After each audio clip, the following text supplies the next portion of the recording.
Pensar a formação técnica geral significa pensar a formação humana integral. E não precisaria ser um trabalho que envolvesse só o professor de FTG. Então, o como poderia passar por aí? O como poderia passar e passa necessariamente pela disciplina ou pelo componente curricular. Então, a gente tende, muitas vezes, a pensar que um currículo, quando ele caminha na perspectiva de ser integrado, quando uma escola diz que quer avançar para a interdisciplinaridade, que as disciplinas deixam de existir, que o conhecimento específico deixa de existir. É fundamental que o conhecimento específico exista. É a partir dele, inclusive, que se pode chegar à totalidade. Então, a gente não precisa anular, e não precisa, inclusive, nem enunciar. Porque tem redes aí que dizem o seguinte: vamos trabalhar de forma interdisciplinar e vamos anular as disciplinas. Agora não existe mais disciplina, agora é por área. Como se o simples fato de juntar todos os professores numa área e enunciar que todos agora são da área de humanas, vai fazer com que os professores de filosofia, de geografia, de história, de geografia, de sociologia, vão dialogar entre si e vão ter uma interação na perspectiva de uma formação humana integral. Não necessariamente. Podem estar integrados, supostamente unificados por uma área e fragmentados na prática cotidiana. Então, partir do conhecimento específico é fundamental. Não precisamos abolir as disciplinas para sermos mais interdisciplinares, para sermos mais integrais. É a partir do conhecimento específico que nossos educandos vão ter acesso a um conhecimento poderoso. O que é um conhecimento poderoso? É o que a gente chama de base. É ter acesso ao que está, inclusive, quando se fala de base, não, então que a base agora vai dar a todos a mesma condição. A gente sabe que não é o fato de unificar que vai dar a todos a mesma condição. Então, o conhecimento poderoso parte e prescinde do conhecimento específico. Mas o conhecimento específico não isoladamente. O conhecimento específico em interação. Os estágios, né? Se usa pouco o estágio como uma prática de possibilidade de construção de formação mais ampla. Muitas vezes nas escolas técnicas se usa o estágio e se diz que o estágio é apenas uma dimensão técnica. Não, o estágio é de uma dimensão técnica e humana de formação mais ampla, formação geral. De que maneira o laboratório, uma aula que supostamente seria de química, poderia trazer consigo outros educadores para pensar aquilo que está sendo feito? E aquilo que está sendo feito dialogar com conhecimentos populares. Nós tivemos uma experiência lá em Santa Catarina de professores que se reuniram, professora de português, de química, de biologia e de física, e que trabalharam conjuntamente para pensar nos saberes populares sobre ervas e plantas medicinais. Esse é algo mais amplo, que é um conhecimento que pode estar vinculado de forma fragmentada a diferentes áreas do conhecimento. A partir de um trabalho coletivo, esse grupo de professores trabalhou com a parte conceitual, de leitura, a parte de preparação e a aula prática. E os professores de português foi junto para fazer experimentação e para discutir de que maneira aquilo que era um conhecimento popular é um conhecimento extremamente importante que dialoga com aquilo que a gente chama de conhecimento científico. E que o conhecimento científico, como o conhecimento científico, agrega o conhecimento, de alguma maneira ele se nutre do conhecimento popular. Então, isso é explicitar a dimensão mais ampla do conhecimento.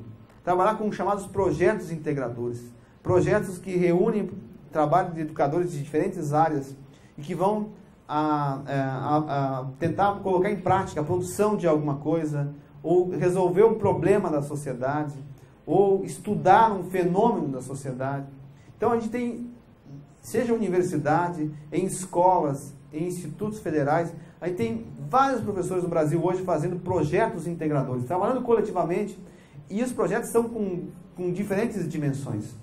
A gente tem jogos e desafios, e a gente fala, pô, mas jogos e desafios não é uma coisa muito da escola nova, da perspectiva do construtivismo, não cai na infantilização da educação dos jovens e adultos? Depende com que perspectiva, com que intenção, a partir de que projeto. Quem disse que jovem e adulto não gosta de situações lúdicas, de jogar, de ter desafio? Quem disse? Bem pelo contrário.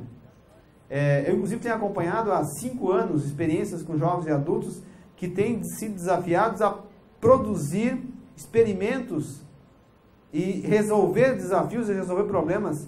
E é incrível como aquilo que antes era uma situação que dizia: eu não tenho tempo, não consigo tempo, eu tenho que, no final de semana não tenho como fazer, deixa de ser um problema que pelo menos é verbalizado.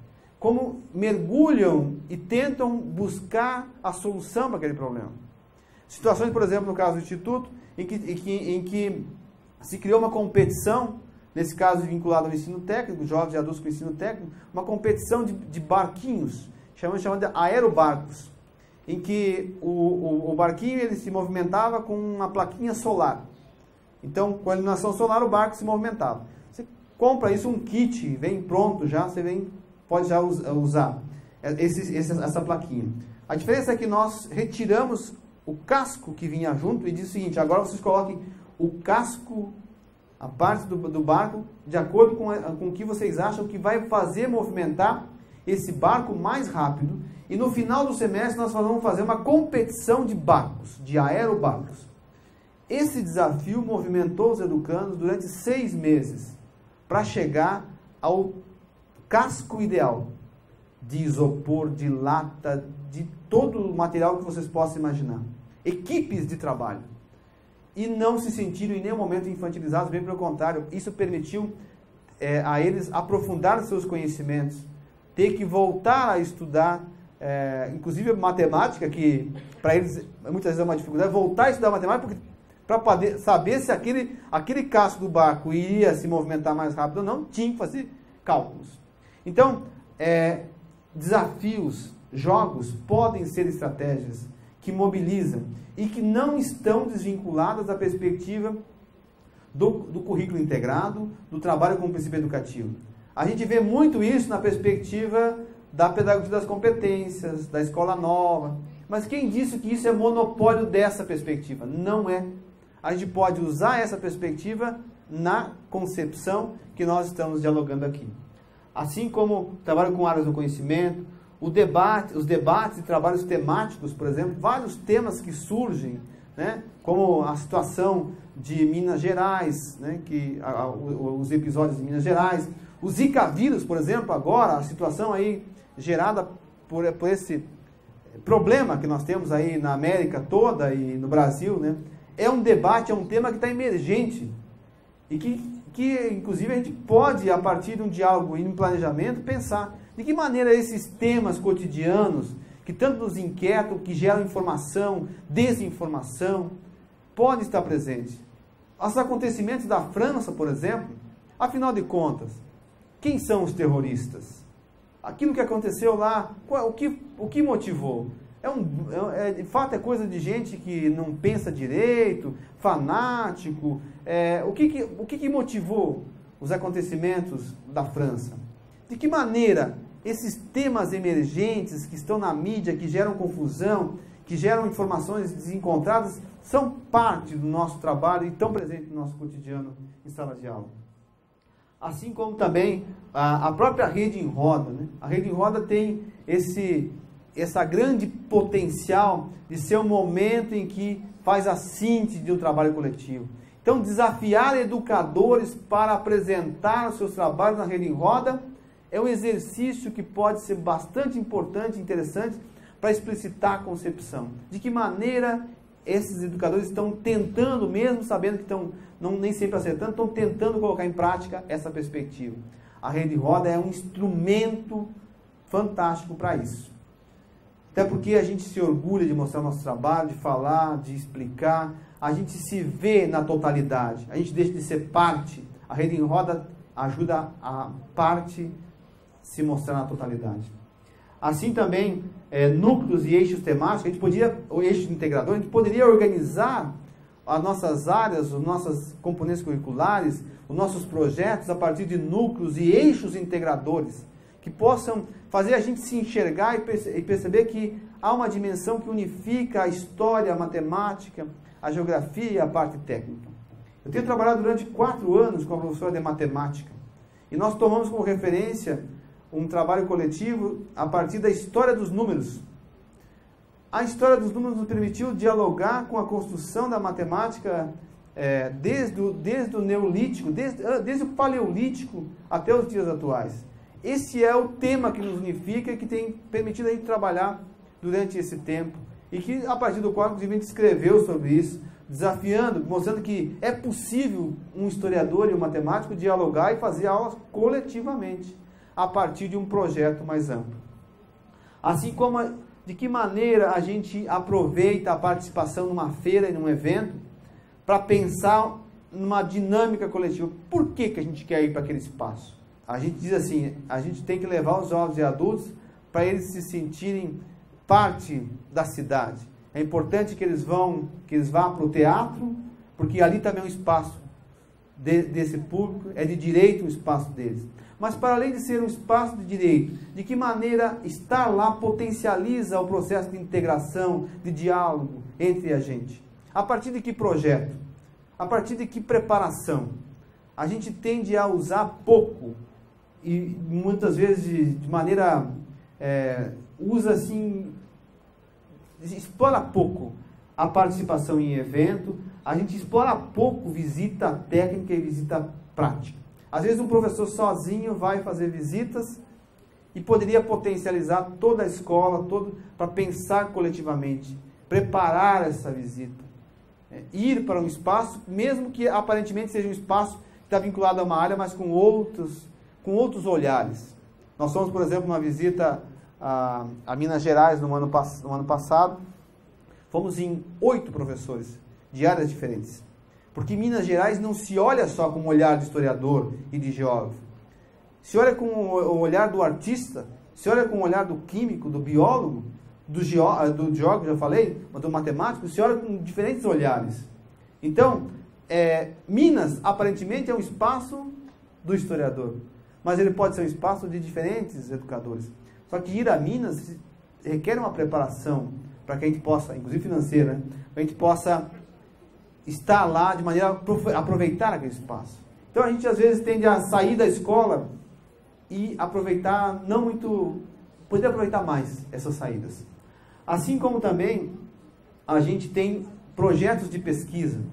Então hoje a gente ouve falar em projetos de pesquisa, pedagogia de projetos, projetos integradores. O que tudo isso é? Primeiro que pedagogia de projetos e projetos de trabalho, projetos de pesquisa são coisas diferentes. A pedagogia de projetos, por exemplo, é uma pedagogia que tem marcadamente na perspectiva pragmática, do construtivismo. Então ela tem uma marca. Então quando você diz que está trabalhando na perspectiva da pedagogia de projetos, sem querer você está se vinculando a uma concepção mais ampla. Projetos de trabalho tem uma outra concepção, que inclusive tem teóricos que aprofundam essa concepção. E a gente precisa deixar claro isso. E um dos exercícios também que a gente poderia fazer é algo que nós fazemos cotidianamente. A gente fala assim, trabalhar com o público jovem e adulto é trabalhar com histórias de vida. Como trabalhar com as histórias de vida dos educandos? De que maneira, quando a gente recebe os educandos, trabalha com suas histórias de vida, a gente pode potencializar uma perspectiva, uma concepção de educação mais ampla. Quando eu comecei a dar aula para público jovem e adulto, eu achava que trabalhar com história de vida era pedir para ele escrever a sua história. Escrevia a sua história, me entregava e eu lia, ficava emocionado. Mas depois disso, nada acontecia muito mais para além. Devolvia a história, eu ficava com ela, fazia um portfólio, não sei. Ao longo do tempo, eu fui percebendo que trabalhar com história de vida requer um processo que é ao longo de. Não é algo pontual. É claro que pontualmente você pode trabalhar com a história de vida para desencadear um processo. Por isso que nós trabalhamos, na nossa experiência, desde 2010, com o público jovem e adulto, nós trabalhamos com oficinas de acolhimento. Dentro das oficinas de acolhimento, trabalhamos com histórias de vida. Acolher, a gente tende a pensar o acolhimento como algo vinculado às equipes técnicas, às equipes pedagógicas, aos gestores, ou ao grupo de professores. Então você acolhe no primeiro dia, boas-vindas, né? Como aqui, muito boas-vindas, bem-vindo, bom ano letivo. E a partir de agora, né, segue a vida normal. Então, o que significa acolher, no caso do público jovem e adulto? Qual é o papel estratégico do acolhimento? Porque estava se falando aqui, no início, que uma das dificuldades é trazer o público para a escola. Mas a segunda dificuldade é manter o público na escola. E manter o público jovem e adulto na escola significa, prescinde de que a gente possa acolhê-los de maneira efetiva. E por isso o acolhimento não é tarefa de um ou de outro, é tarefa de todos. E o acolhimento, quando pensado a partir de um projeto mais amplo, o acolhimento se constitui numa prática que explicita uma concepção. Uma prática que dialoga com o conteúdo de cada uma das disciplinas ou dos componentes curriculares. Então, nós temos oficinas de acolhimento que trabalhamos ao longo de semanas para receber os educandos e trabalhar a partir do acolhimento as suas histórias de vida, porque à medida que eles trabalham e dialogam suas histórias de vida, um vai percebendo que aquela dificuldade que parecia só minha é de outros. E trabalhar com as hipóteses e com os saberes que os educandos têm. Já pensou aqui agora, a partir da próxima semana, da outra semana, vocês chegarem lá na sala de aula e antes de começar a trabalhar com o conteúdo em si, vocês vão criar umas situações, problemas a partir dos conteúdos para ver quais são as hipóteses que os seus educandos têm sobre aqueles problemas que vocês levantaram. E a partir daí vocês vão estudar, teorizar essas hipóteses e a partir dessa teorização, estudo dessas hipóteses, vocês vão pensar o planejamento de vocês. Difícil, né? Claro que é trabalhoso isso. Mas é fundamental. Afinal de contas, o que eles pensam sobre? O que eles sabem sobre?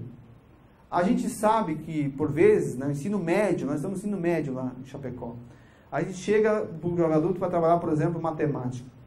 Tem que retomar, trabalhar toda a tabuada. Supostamente, eles deveriam saber e não sabem.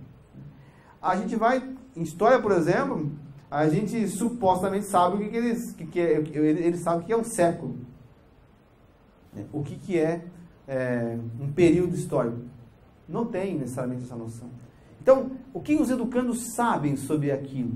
De que maneira, quais são as inquietações, como eles respondem aos problemas que a gente coloca? E se a gente colocar esses problemas coletivamente, quais são as hipóteses que eles vão trazer? Então, esse exercício poderia ser parte do próprio acolhimento, de uma estratégia de acolhimento, de cada espaço, de cada escola, de cada centro de formação, cada centro público. Então, o acolhimento, ele faz parte de uma estratégia, poderia fazer parte de uma estratégia para que o público jovem e adulto pudesse se sentir bem na escola, saber que sabe também, mas ao mesmo tempo ir começando a problematizar, a sair do senso comum e criar e construir aquilo que Paulo Freire chama de saber epistemológico. Então, esse processo requer planejamento. Quais são os espaços que a escola tem para planejamento? Quais são os momentos que vocês se encontram, mesmo na condição que vocês têm de carga horários elevados, para sentar e planejar e construir junto? Não é possível, e avançando aqui, tem várias metodologias. A gente tem uma concepção, a gente precisa ter condições objetivas. Então a escola precisa criar essas condições objetivas, esse diálogo. É preciso ter planejamento ao longo do processo, é preciso ter formação ao longo do processo, é preciso ter registro ao longo do processo, é preciso ter sistematização das nossas práticas. Então, nada disso está descolado de outras questões. Por fim, para não cansar mais vocês, podemos passar? O professor Ronaldo Lima Araújo, professor da Universidade lá do Pará, ele foi, durante muitas vezes, aquilo que eu falava vocês antes, perguntado e questionado afinal de contas, como é que se faz um currículo integrado? E aí, dessa pergunta feita várias vezes, ele resolveu escrever um material que é o seu pós-doutorado. E ele vai tentar achar respostas, né? Tentar encontrar o caminho, afinal de contas, como é que se faz um currículo integrado? Como é que se chega a uma concepção de trabalho com o princípio educativo? E o que ele diz, eu acho que serve para a gente aqui. Ele diz que as soluções para uma pedagogia integradora não são eminentemente didáticas, mas políticas e filosóficas. Além disso, as diferentes experiências de ensino integrado, bem-sucedidas ou não requereram técnicas mirabolantes ou procedimentos inteiramente novos para a sua realização. Então a gente às vezes pretende pensar assim, agora a rede vai mudar todo o seu sistema, todas as nossas práticas terão que ser novas. Vamos criar um outro sistema de dar aula, né? E a partir de agora as metodologias serão outras. Por vezes, os instrumentos, o como fazer, vai dialogar com aquilo que a gente vinha fazendo. A diferença é que aquilo que a gente está fazendo agora está mediado por uma concepção, está dialogando com um trabalho que não é só meu isoladamente, mas é que é num conjunto de educadores, seja na escola, seja na rede como um todo. Então não é algo mirabolante que vai resolver o problema da escola. A gente às vezes tende a pensar, e a pedagogia nova, a escola nova, ela tinha muito essa preocupação, né, de uma escola ativa. Então, colocar os educandos em movimento, né, como se isso resolvesse o problema da escola. E a gente viu que ao longo do tempo foi se colocado muitos educandos em movimento, mas para quê? Para quem? A serviço de quê? De quem? Então, no final das contas, o que a gente tem é a escola como um espaço de disputa, o currículo como um território de disputa, como diz o Miguel Arroyo. Um espaço em que a gente está o tempo todo, e especialmente hoje, no contexto dos organismos internacionais, sendo pressionado a direcionar para essa ou para outra direção. A fazer do currículo é, de fato, como diz São Tomé, um cavalo de batalha. Um cavalo de Troia e de batalha também. O currículo é um campo de disputa, um terreno de disputa. E nós, educadores, somos, digamos assim, a bola da vez, porque estamos sendo pressionados o tempo todo. E se puderem tirar da gente a nossa dimensão ontológica e fazer com que a gente seja meros aplicadores de conteúdos, farão. Essa é a perspectiva, essas são as perspectivas que têm sido construídas no âmbito dos organismos internacionais. É isso que é o papel, inclusive, vem sendo experimentado no âmbito de instituições como o Instituto Ayrton Senna. Pensar um novo modelo de competências para quê? Experimenta com o Instituto Ayrton Senna, experimentando um modelo de competências, com financiamento do Banco Mundial e chancela do Ministério da Educação. Para quê?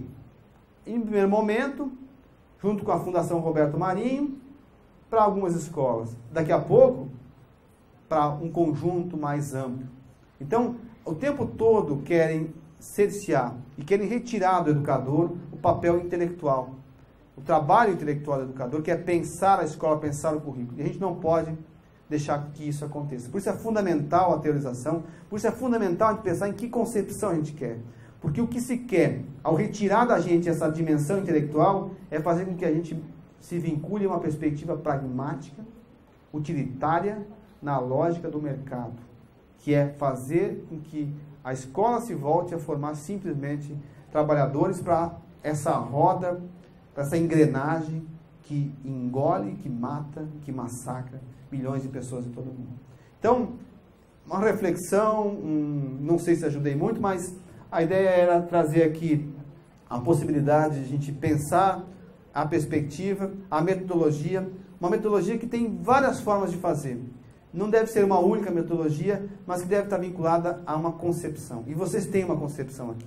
A questão é, de que maneira ela está sendo aplicada, experimentada, sendo desafiando vocês a repensar o currículo. Obrigado.